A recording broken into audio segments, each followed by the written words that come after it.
Welcome to crazy recipes. నేను మీ మాద్రిని. అందరికీ శ్రీరామనవమి శుభాకాంక్షలు. ఇవాళ శ్రీరామనవమి సందర్భంగా మనం పానకాన్ని, అలాగే వడపప్పుని, అలాగే చలిపిండిని తయారు చేసుకుందాం. మీకు మీ కుటుంబ సభ్యులు అందరికీ శ్రీరామనవమి శుభాకాంక్షలు. స్పెషల్ శ్రీరామనవమి పానకం, వడపప్పు, చలిపిండి. ముందు మనం పానకాన్ని తయారు చేసుకుందాము. ఒక వెడల్పాటి గిన్నెను తీసేసుకొని దీంట్లోకి 1/2 కిలో బెల్లాన్ని ఇలాగా చిన్న చిన్న ముక్కలుగా తురిమేసుకొని పక్కన పెట్టుకోవాలి. ఇప్పుడు నేను ఈ 1/2 కిలో బెల్లానికి 1/2 లీటర్ వాటర్ ని యాడ్ చేస్తున్నాను. ఫ్రిడ్జ్ లో వాటర్ అయితే చాలా టేస్టీగా ఉంటుంది ఈ పానకం. దేవుడికి నైవేద్యంగా సమర్పిస్తాం కాబట్టి మడిగా పట్టుకున్న నీళ్ళని యాడ్ చేసుకోవాలి. నేను ఈ బెల్లంలోకి 1/2 లీటరు నీళ్ళని పోస్తున్నాను. ఇప్పుడు ఈ బెల్లం అంతా కూడా బాగా కరిగేలాగా ఒక గెరిటతోటి తిప్పుకుంటూ ఉందాము. ఈ పానకం చాలా రుచిగా ఉంటాయండి. ఎవ్వరు వదిలిపెట్టరు, అంత టేస్టీగా ఉంటాయి. మీరు ఫ్రిడ్జ్ లో వాటర్ కానీ కుండలో వాటర్ కానీ పోస్తుంటే ఇంకా చల్లగా తాగేటప్పుడు చాలా బాగుంటుంది. అలాగే ఈ పానకం తాగటం వల్ల మన శరీరంలో ఉండే వేడి మొత్తం కూడా ఇట్టే పోతుంది. ఇలాగే బెల్లం మొత్తాన్ని కూడా తిప్పుకుంటూ కరగబెట్టుకుందాము. చూసారా, మనకి బెల్లం అంతా కూడా పర్ఫెక్ట్ గా కరిగిపోయింది. ఇప్పుడు దీంట్లోకి మనం యాలకుల్ని, మిరియాలని వేసుకుందాము. ఈ యాలకులు, మిరియాల వల్ల దీని రుచి అద్భుతంగా ఉంటుంది. ఇక్కడ మనం 4 యాలకుల్ని తీసుకుందాము. ఈ యాలకుల ఫ్లేవర్ సరిపోతుందండి. ఇలాగా ఒక గుండ్రాయి తీసుకొని జస్ట్ మనం ఇలా బ్రేక్ చేస్తే సరిపోతుంది. ఇప్పుడు ఈ యాలకుల్ని కూడా తీసుకొని ముందుగా మనం తయారు చేసుకున్న ఈ పానకంలోకి యాడ్ చేసుకుందాము. అలాగే 4 మిరియాలని కూడా యాడ్ చేసుకుందాము. మీరు మిరియాలు ఘాటును పట్టి చూసుకోండి. ఇన్ని మిరియాలు అయితే సరిపోతుంది. 1/2 లీటర్ వాటర్కి ఈ మిరియాలను కూడా గుండ్రాయితోటి ఇలాగా జస్ట్ బ్రేక్ చేసుకుంటే సరిపోతుంది.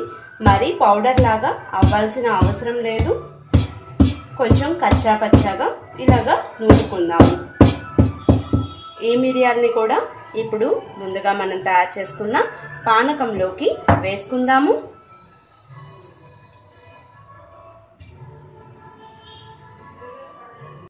ఎంతో రుచిగా పానకం తయారైపోయింది.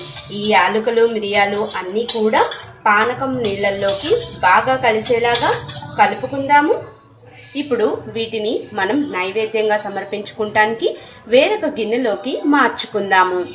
ఎంతో టేస్టీగా ఉంటాయండి ఈ పానకం. కంపల్సరీ ఈ శ్రీరామనవమి రోజు మీరు కూడా తయారు చేసుకోండి. మీకు కూడా బాగా నచ్చుతాయి. మనం పానకం తయారు చేసేసుకున్నాం కదా, తరువాత మనం వడపప్పుని, చలిపిండిని కూడా తయారు చేసుకుందాము. చిన్న కప్పు తీసుకొని దీంట్లోకి పెసరపప్పుని వేసుకుందాము. ఇక్కడ నేను 3 స్పూన్లు పెసరపప్పు వేస్తున్నాను. ఈ పెసరపప్పులోకి నీళ్ళని పోసుకొని పెసరపప్పు అన్నీ కూడా బాగా డస్ట్ పోయేదాకా కడుక్కుందాము. ఈ వాటర్ అంతటిని ఇప్పుడు మనం రిమూవ్ చేసేద్దాము. మళ్ళీ ఈ పెసరపప్పు అన్నీ మునిగేదాకా నీళ్ళని పోసుకొని 10 నిమిషాల పాటు నాననిద్దాము. ఈలోపు మనం చలిపిండిని కూడా తయారు చేసుకుందాము. ఒక చిన్న గిన్నెని తీసుకొని దీంట్లోకి 4 స్పూన్లు బెల్లాన్ని వేసుకున్నాను. ఈ బెల్లం అంతా కూడా బాగా ఈ నీళ్ళల్లోకి కరిగేలాగా కరగబెట్టుకుందాం. చాలా అంటే చాలా కొంచెం వాటర్ని వేసుకోవాలి. అప్పుడే మనం చలిపిండి తయారు చేసుకుంటానికి కరెక్ట్ కన్సిస్టెన్సీ వస్తుంది. బెల్లం అంతా కూడా కరిగిపోయింది కదా. ఇప్పుడు దీంట్లోకి మనం 3 స్పూన్లు బియ్యం పిండిని యాడ్ చేసుకుందాం. ఈ బియ్యం పిండిని కొంచెం కొంచెంగా వేసుకుంటూ కలుపుకుందాము. అప్పుడు మనకి కరెక్ట్ గా కలుస్తుంది, జావ అవ్వకుండా. ఒకేసారి ఎక్కువ పిండి వేసుకోవటం వల్ల పిండి మొత్తం కూడా జావ అయిపోతుంది. మొత్తం అంతా కూడా ఎంత బాగా కలిసిందో. ఒకేసారి ఎక్కువ బియ్యం పిండి వేసుకుంటే జావ అయిపోయే ఛాన్సెస్ ఉంటాయి. చూసారా, ఇప్పుడు దీని మొత్తాన్ని కూడా మనం ఇలాగా ముద్దలాగా చేసుకుందాము. చలిపిండిని ఇలాగా చేస్తారండి నైవేద్యానికి. ఇలాగా చేసుకొని నైవేద్యం పెట్టి తర్వాత మీరు తినండి, చాలా టేస్టీగా ఉంటుంది. ఇదంతా కూడా ఇలాగా బాగా ఉండ అయ్యేదాకా ఇలాగా కలుపుకుందాము. రుచికరమైన చలిపిండి కూడా తయారైపోయింది. ఇప్పుడు దీన్ని కూడా మనం నైవేద్యం గిన్నెలోకి పెట్టేసుకుందాము. ఇప్పుడు పానకం, వడపప్పు, చలిపిండి మూడింటిని మనం సర్వ్ చేసుకుందాము. ఎంతో టేస్టీ అయిన పానకం, వడపప్పు అలాగే చలిపిండి తయారైపోయినాయి. కంపల్సరీ ఈ శ్రీరామనవమి రోజు మీరు కూడా తయారు చేసుకొని నేను చెప్పినట్లుగా పానకాన్ని చేసుకొని తాగండి. మీకు బాగా నచ్చుతాయి.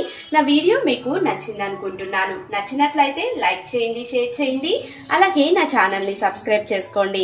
సబ్స్క్రైబ్ చేశాక పక్కనున్న బెల్ ఐకాన్ ని యాక్టివేట్ చేయండి. నా లేటెస్ట్ వీడియో అప్డేట్స్ అన్ని మీకు అవైలబిలిటీలో ఉంటాయి. Thank you for watching my videos. Bye bye.